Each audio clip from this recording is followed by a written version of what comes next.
Good morning and welcome to the piCalculator webinar. My name is Andy Brown, the piCalculator trainer. The purpose of this session is to provide you with a basic introduction to the piCalculator platform and show how it can help you calculate losses for claims and produce these calculations in a court-ready document. During this session, we'll look at how to access piCalculator, enter sufficient details to create a basic schedule, navigate the key facts area, enter narrative, create heads of loss for past and future losses, and add individual lines of loss. Change specific key fact fields and see the effect this has on calculations in a schedule. Export a court-ready schedule as a Word document or export the calculations into an Excel spreadsheet. Share schedules with other users and understand where to access further support for using piCalculator. At the end of the presentation, we will leave time for questions. If you have any questions during the session, please submit them via the chat section by selecting the instant messenger icon at the bottom right-hand side of the Skype meeting screen. Please ensure that you have given your name and company in any message sent to us. If you haven't already provided this information when you came onto the webinar. This session is being recorded and will be distributed following the end of the webinar. And so in order for us to log into piCalculator,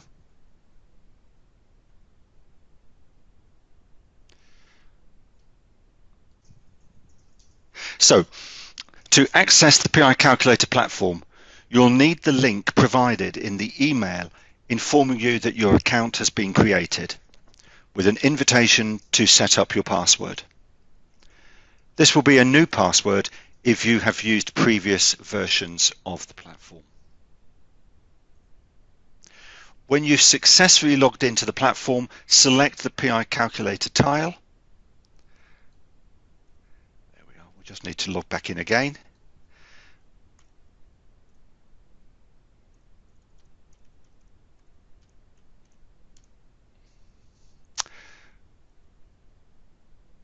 Yes, what happened there was that the system hadn't been used for a bit, so it logged me out just to assure you of the security of the system, that it is very safe. And you will eventually, once you have logged in correctly, you will arrive at your claims view. Now, if you have used previous versions of piCalculator, you may have claims that you want to transfer from the old version to the new version. To do this, select click here in the message on the screen. If you can't see this message and you think you have got claims to transfer over, please contact us and we can advise you. To start a claim in piCalculator, select either Add PICN Claim or Add Fatal Claim. Today we're going to do PICN Claim, and we will be running a webinar at a later date on fatal claims. First of all, we complete the fields to set up the claim. The mandatory fields are shown by an asterisk. We'll be doing a schedule or a counter schedule. A claimant role will produce a schedule when exported into Word, and a defendant role will produce a counter schedule. So I'm just going to put some details in for our claim today.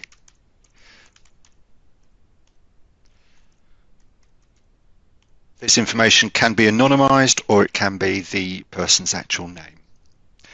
So then, in order to add a date, you can enter the detail manually, or you can use the calendar.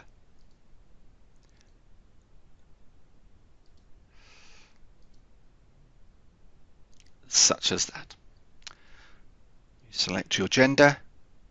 We know our role is in there. If you do both claimant and defendant work, be aware that the platform will always remember the last time, the last role that you selected for yourself. So just be careful that you have selected the correct role for the particular claim you're working in. In the jurisdiction, by selecting, for instance, England and Wales, you'll automatically be provided with the discount rate of minus 0.25. All users would need to confirm the GDPR confirmation box. This is about the correct use of the data. And then we add the claim. When we've added the claim, we come into the overview of the claim. And the summary will display the values of losses for general damages, for past and future losses. Below this are the key facts and multipliers, which form the background of the calculations. However, these multipliers are only correct in relation to the information we supplied when creating the claim, plus the defaults contained in this section up here, in what you might call the key facts area. The date of calculation, also known as the date of trial, is the key field as it drives all calculations. The default is today's date, or the date of the claim's creation, but of course it can be changed at any time to reflect a JSM or trial date, and all calculations will work to that new date. Any existing calculations in the claim will recalculate when a date is changed. The data set is Ogden 7. Life expectancy is set as standard, although an impairment can be added, and this will recalculate relevant losses. The discount rate we've said is minus 0.25% because we set the jurisdiction as England and Wales. The employment settings have a series of defaults showing a claimant's status before and as a result of the injury, and these settings are for working status, retirement age, education level, and disability. If the information is known at the start of the claim, this can be entered, but these details can be amended at any time, and relevant losses will again be recalculated. The liability percentage can be amended and the total figures of the claim recalculated to apply the new liability percentage. The key facts section allows you to amend any details of the claimant. You can add a litigation friend, select or deselect various settings for how calculations are displayed or performed, add litigation details that are added to the exported document, and if a date of service is added, calculate the 2% interest on any general damages values that are entered.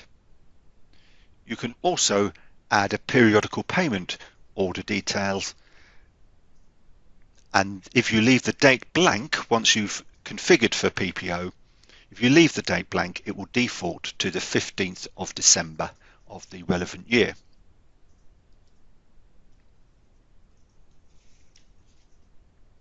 To see how a multiplier has been created, if you come down to that section and rest your cursor on one of the green circles, an explanatory box appears, and this information about the multipliers can be exported into a Word document that can be shared with relevant parties at the start of a claim.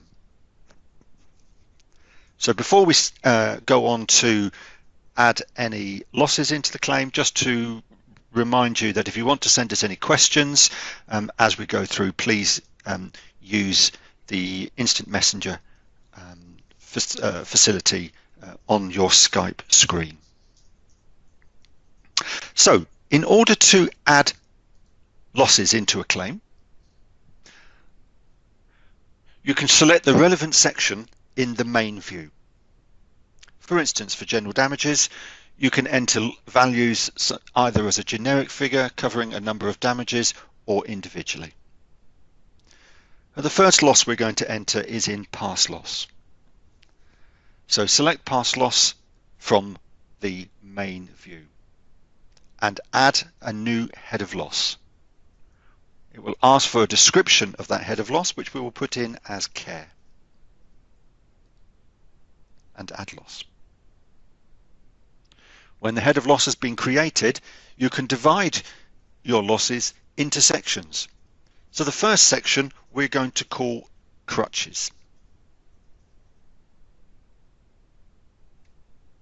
and save. Once we've created our head of loss title, we want to put the details of the loss in, so we select Insert New Loss.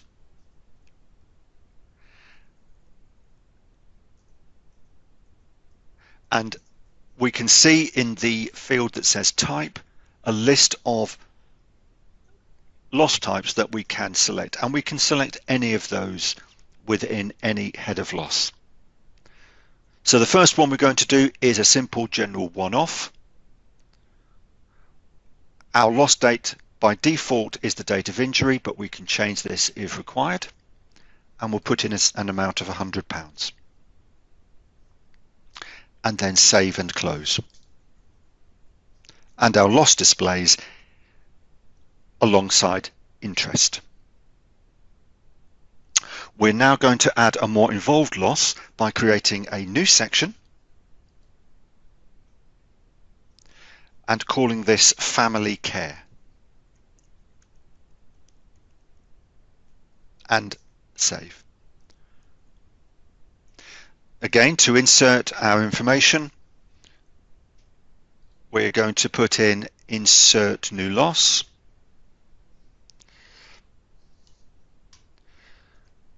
and choose from our list of loss types Care Continuous Split.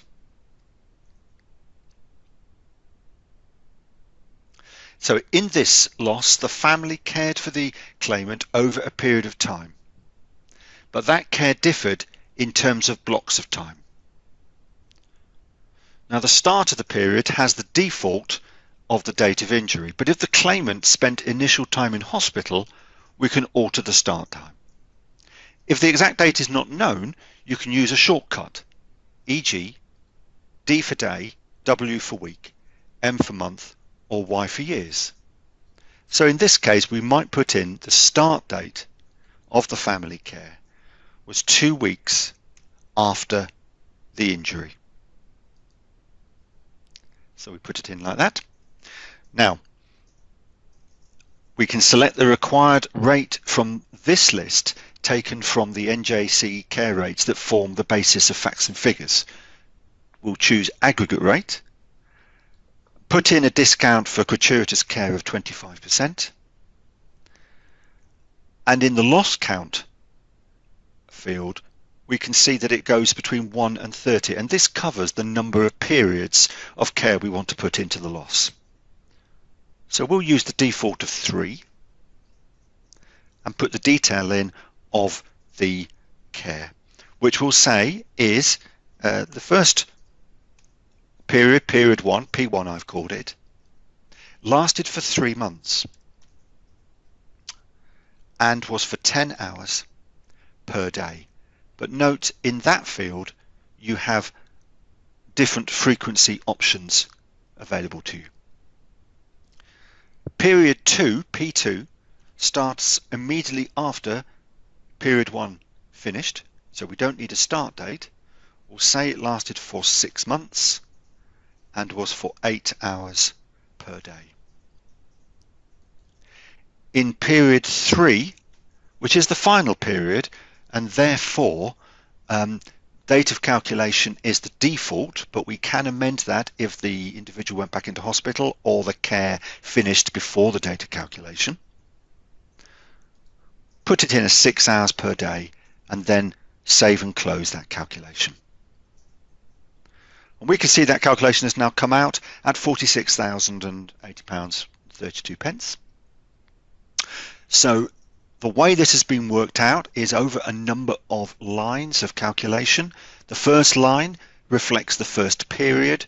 Note that although we put in a plus 3m as our detail there, it's actually given us the dates that period ran from and until. So we know it's 10 hours. The rate is £10.38 minus the 25% discount gives us the rate of £7.78 and the figure there of 7,157. The next line reflects when it moved from 10 hours to 8 hours. The next line reflects when the care rate changed on the 1st of the 4th, 2018, and so forth till we come through to the calculation at the bottom there. Now it's possible to amend the calculation if necessary and compare this against the original. So to do this, we select the edit icon up here. Inside the edit loss box, we can change any of this detail, but we'll change it from 6 months to 8 months. And then we select preview. So we can review that calculation. The original version is here, as you can see, and below it in the blue italics are the proposed calculation, the alternative. Now this could be very useful while you decide which version to go with. It can stay on the screen. It can also be part of the export into the full document, or as just your exporting just the head of loss of care, and you can include your proposed calculation. But when you're ready to make a decision as to whether or not this new alternative calculation is going to be selected, you can either convert to current, or if you decide you don't want it, you can delete the proposed. When you convert to current and confirm it, it overrides the original calculation. If you now change the calculation date at the top, for instance, change it to a year's time, 2020, and change, you can see that the calculation has now increased. So that's an example of doing a past loss. We're now going to turn to future losses, and rather than go back to the overview and select future losses through the main view of the claim, we can use this left-hand menu to select future losses and add a new head of loss title, which we will call future loss of earnings, and add the loss.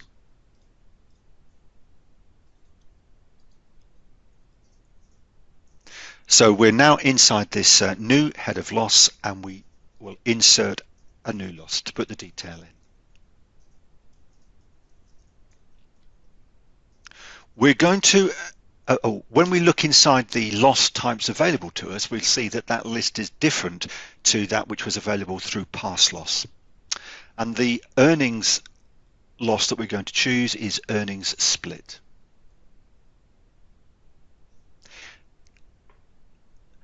What we're going to assume is that there has been an earnings report produced that says the claimant would have been expected to have had a couple of promotions in their remaining career, but because of the injury, they are now only likely to be able to work at reduced capacity. The calculation will start at the age of calculation, and we can set whether the calculation is net or gross. If gross is chosen, it will work out the net amount that will then go forward to the calculation. The loss count refers to the number of periods for our calculation, the choice being between 1 and 30. For 2 promotions, the loss count would be 3, from now to the first promotion, from first promotion to second, and from second promotion to retirement. Because the report said the claimant could be expected to work at reduced capacity, we will select Show Residual. If the claimant was never going to work again, it would be Hide Residual. The details of the calculation are as follows. But for the injury, so taking where they would have been in their current job, until the age of 45, they would have expected to have earned £20,000. But because the report said they will only be able to work at reduced capacity, that salary is likely to be £10,000.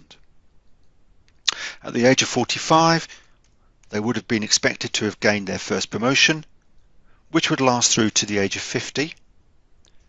The projected salary for that would be £24,000, and the residual will remain at 10.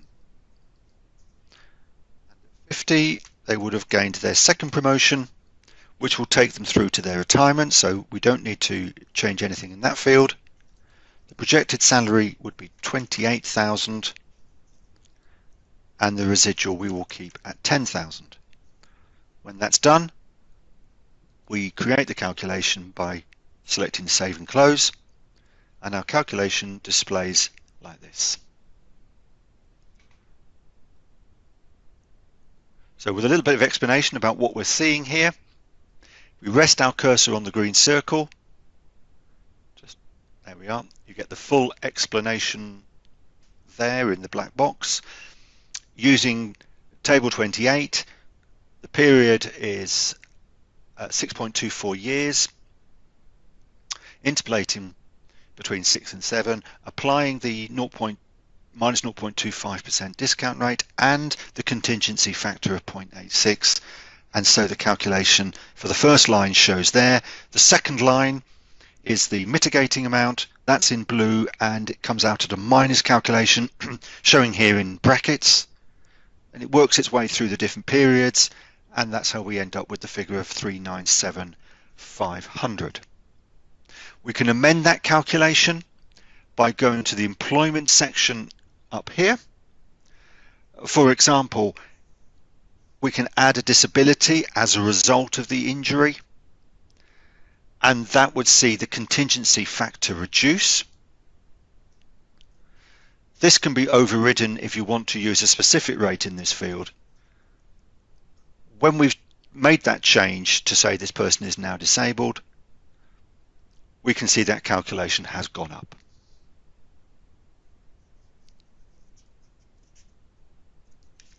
So that is a calculation for loss of earnings. We're now going to add a second future loss, and to do that we come back over to the left hand side to the menu there and add new loss to create a new head of loss, which we're going to call AIDS and add loss. So to begin with, we're going to add a general one-off loss. In the description, we're going to call it stair lift. We think this loss is not needed until the age of 50, so we put that into the loss age, and the figure for this we think is 5,000. Save and close. Then you realise that a second loss needs to be entered under this head of loss, and you want it to appear above that loss for the stair lift that we just put in. So you can move your cursor up to this dotted line up here, and that's an alternative way of doing the insert new loss. This time it is about a wheelchair, so that's equipment that needs to be replaced on a regular basis. So if we put wheelchair in our description, and we're going to take it from the full period of age of calculation to rest of life. The cost of the equipment we will say is 4,500, and this wheelchair needs to be replaced every 5 years. We'll add some insurance and maintenance on an annual basis and create the calculation. So we have our figure of 63,795, and we also have the details here of the number of purchases that are required. In this case, 11. Now, what happens at a later date is that we might find there's a notification that a medical report has been produced which says this claimant has an impairment, which we would need to enter into the claim. So we come up to the life expectancy section and change it from standard to impaired, and then enter some details about that impairment, and we'll say it is 10 years reduction from standard, but note there are other options available as well. Depending on the type of impairment, we need to choose the correct multiplier, in this case find appropriate age from table 1 or 2. But for life expectancy relates to the fact that this is a brand new impairment, so before the impairment their life expectancy was standard, we will keep it as standard, and we select find appropriate age and change. And what you'll see is that the number of wheelchairs has dropped by 2, and any other losses already in the claim that rely on the rest of life for the calculation will also have been changed when the impairment was added. So changing information in this top key facts area will have an effect on relevant losses. We're now going to add in some narrative to our claim, and you can add narrative at different levels. For instance, should you wish to add your preamble, you'd come to the claim narrative section, edit narrative, and then you would have entering in your narrative. If you've copied and pasted it from a Word document, for instance, it would come into the narrative like this, and then just save it, and you can see how it shows in your claim narrative. You can also add narrative at a head of loss level as well, and of course within a head of loss you may have different sections, so you can add your narrative at section level. When you are adding any narrative, if you have copied and pasted it, you need to use the command Control V rather than right click paste. But of course you can also type into the narrative box yourself. Right, having a look at the overview of the claim, we can see that this claim is currently sitting at around about 600. It's at just over £630,000, and you can see how that is displayed through the past loss interest, and the future losses. Now, it might be that you want to view the calculations against different criteria, for example, different impairment durations, and you do that by creating scenarios. Your scenarios can use any criteria for the comparisons, but the one we will use today will be impairment. So create a second scenario, perhaps rename your base scenario to be impairment of 10 years, because that's what we entered originally, and then impairment of 15 years for our second example, our second scenario. Now, in order to display those figures on the screen, we need to ensure that we've selected column 2 and put the dot in that relevant circle and save. So the calculations will show in 2 columns, but of course at the moment they are still saying the same because we haven't actually made the change to the second or new scenario. To do that, we need to ensure that it is the highlighted scenario, which means that it is active, highlighted in green. Go up to the relevant section, in this case life expectancy, changing it from 10 to 15 years, and change. And we can see now that the figures are different between the two scenarios. And if we scroll down to find our future losses and look at our aids and equipment, we can see that the figures are different for aids and equipment whilst they are the same for instance, the future loss of earnings. So I'm going to put my original calculation back as the as our current scenario. That's highlighted in green. And what we're going to do now is go to export claim. When we go to export claim, we have two choices in Word and two choices in Excel. If you are choosing the Word option and doing the schedule, it will only export the highlighted or live scenario. The key facts option in export claim allows you to include both your scenarios, and this will export the information on of the key facts, which are the details of the claimant plus their multipliers.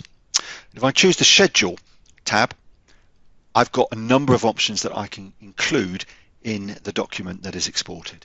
So I might want to include the explanations, those black boxes that came up when we hovered over the green circle. I might also want to put a border on my tables, show my general interest and past interest as separate heads of loss, and if I have any proposed calculations, I can include those in there as well. I select the export option, open up my document, and it is displayed as such. If I scroll down to the table of contents, this is hyperlinked, which means if I use Control and click, I can jump down to a relevant section. So if this document was 50 pages in length, I can, rather than scroll up and down, I can go straight to the section that I need. Back in piCalculator, I now want to have a look at what the Excel document looks like. So select Export Claim, select Export Excel Document, and here I can include all the scenarios that I created. Select Export and Open. And in my Excel document, if I scroll up to line 9, I can see my two scenarios with the relevant calculations of the information shown here. This is the multipliers, and if I scroll down, I'll see the relevant information on the aids and equipment, for example. This spreadsheet includes formula, although you can exclude formula if you wish, but I retained the formula, which means, for instance, if I wanted to amend any elements of the spreadsheet, and I'm in the summary section here, I can change, for instance, liability for both my examples, and you can see that the damages liability has recalculated. There are separate tabs for each of the scenarios that we created, so again I can go in and amend any detail there should I wish to. So coming back into piCalculator, I'm going to look at how to share a claim should I wish to with either a colleague or counsel.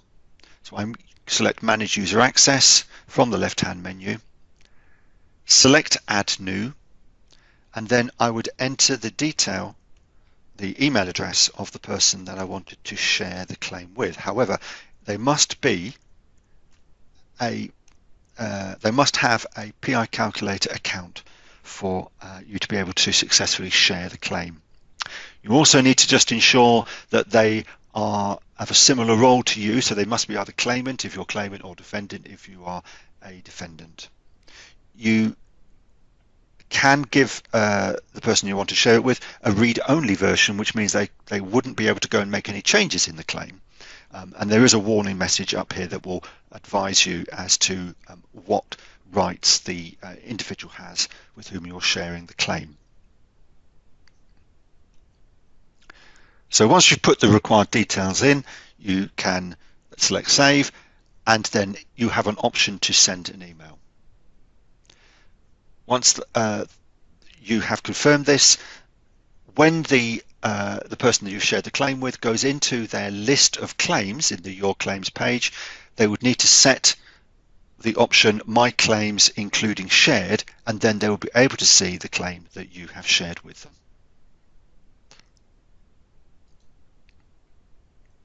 So, what sort of support can you expect from us? To view the support resources, select the Help option in the top black bar. The video tutorials that you see here are YouTube clips of how to perform various actions within the platform. They're short clips with explanatory notes. Now, if you have restricted access to YouTube clips, please let us know and we can send through the relevant links. There's also a user guide which you can download and print off should you wish. These have step-by-step instructions with screenshots. To contact our support team, select red mark help, and you can send a message within the platform. You can email us or call us. This means that and we might suggest that you share the claim with us. This means we can see inside the claim with you, but the information is anonymized, so we won't know the details of the claimant. And when your issue has been resolved, you can stop sharing and we lose access to the claim. So that ends the formal part of the presentation, and we'll now turn to the questions you've been submitting during the session. So first of all, we'd like to apologise to those of you who might have been experiencing any technical issues, and we will make sure that they get a copy of the recording.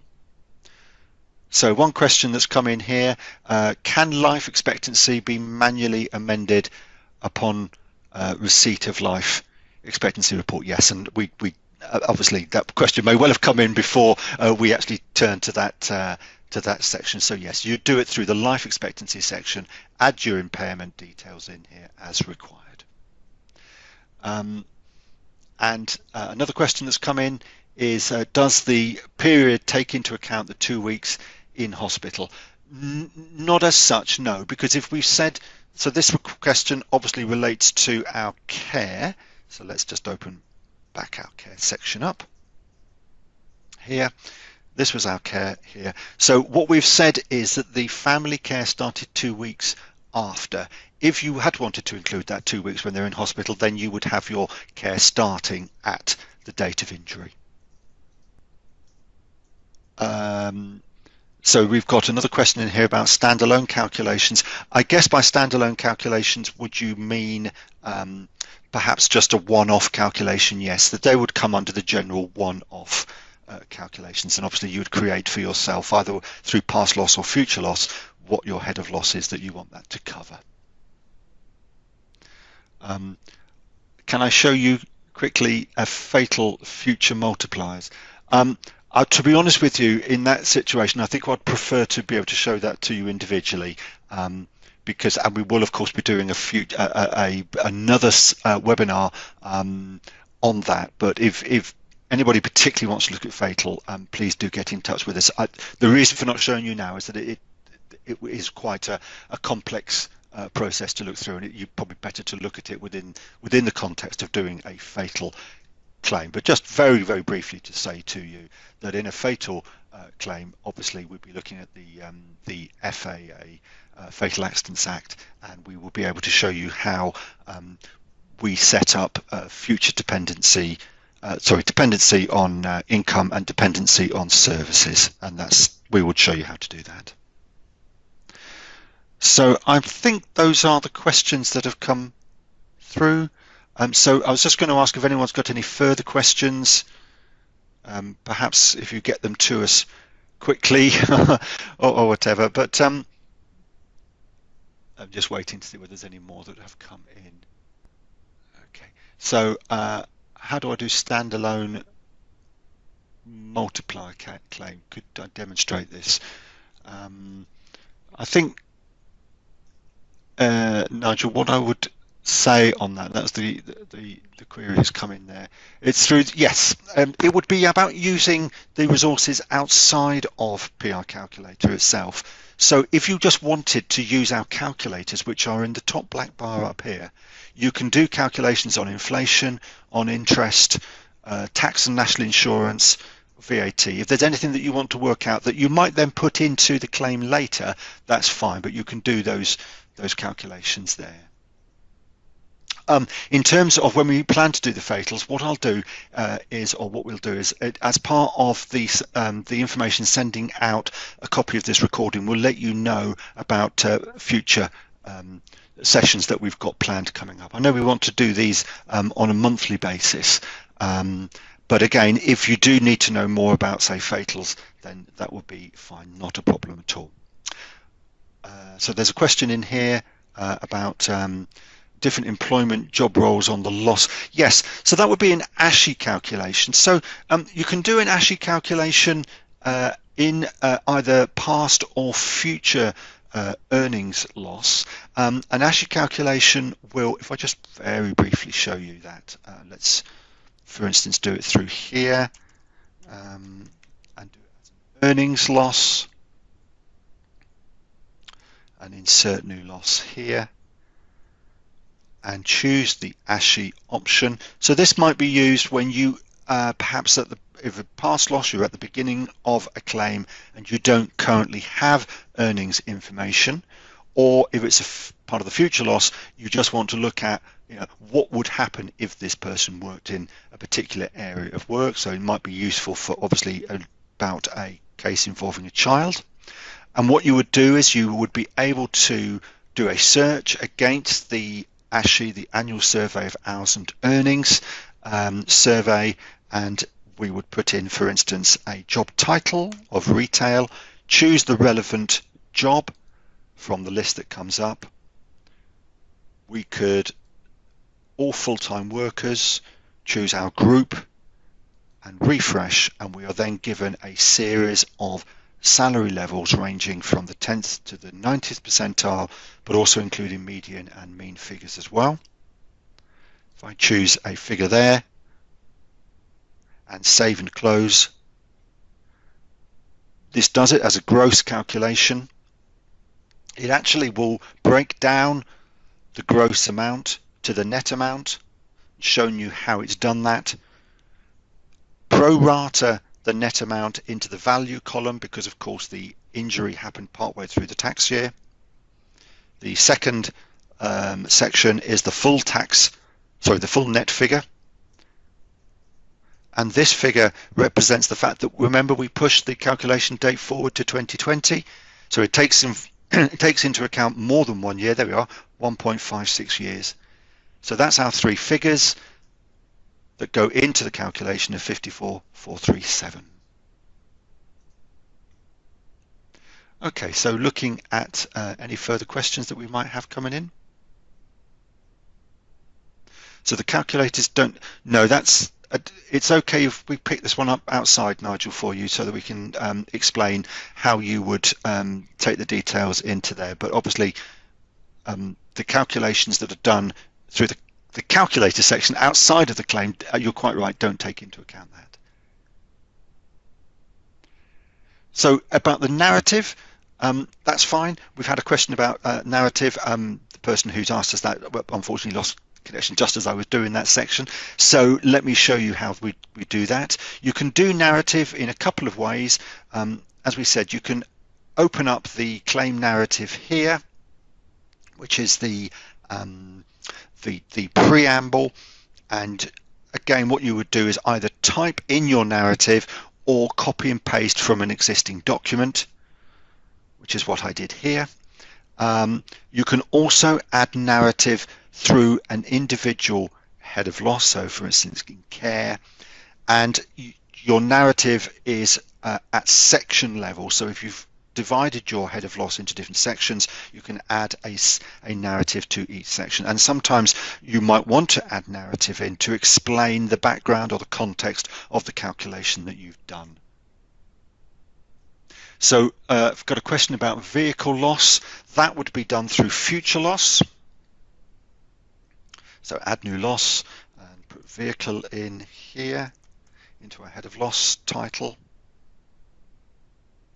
And we would go to insert new loss. You may have noticed that it was one of the options to us here. So vehicle. And again, we have the details. As we did with the wheelchair, we've got a start and finish to our calculation. The cost of the required vehicle, let's say 15,000. The credit for the existing vehicle, let's go for 7,000. Replacement every 3 years.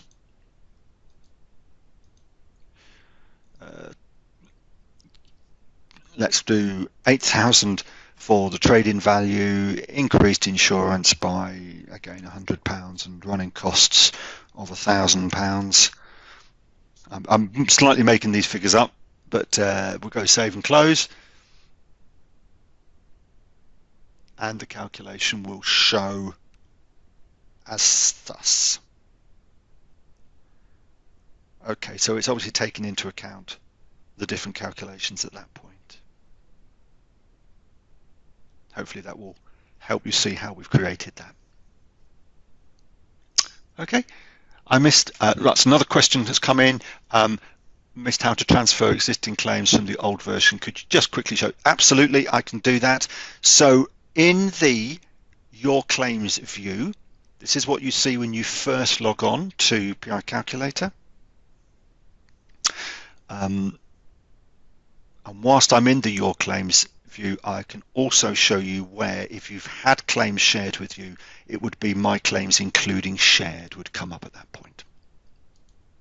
So when you're looking to transfer claims from the old to the new version, you should have this message come up here. If you cannot see this message, but you know you have schedules on the old version, get in touch with us and we can talk you through that. It might be around the issue of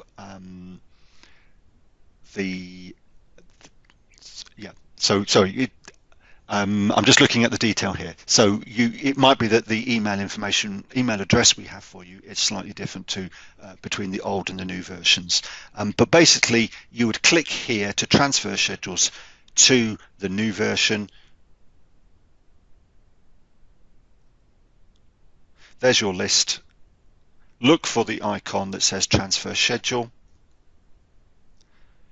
Ensure that your first name and surname show correctly and that your user type is the correct user type for you for this claim, and then transfer, and then that will be transferred through to the new platform. So we had another question here. Can you remove the GDs heading before exporting?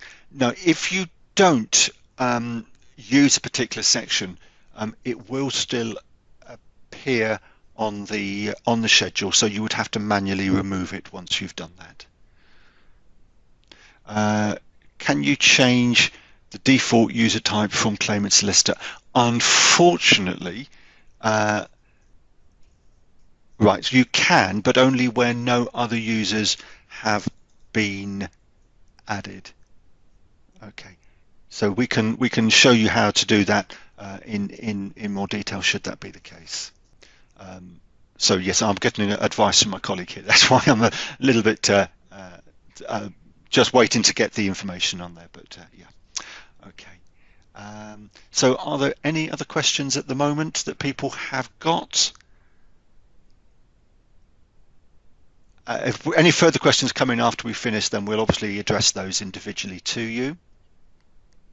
And if you do want to send any further questions in to us, let me just go here to show you that for more information on piCalculator, you can contact us at piCalculatorsupport@verisk.com. But thank you very, very much for coming on to the session today. We will be in touch with you, obviously, about sending you the recording of this, but also with information about our future events coming up, and we'll be certainly letting you know when they're going to be. So thank you very much indeed for coming on today. I hope you have a good rest of the day. Thank you very much.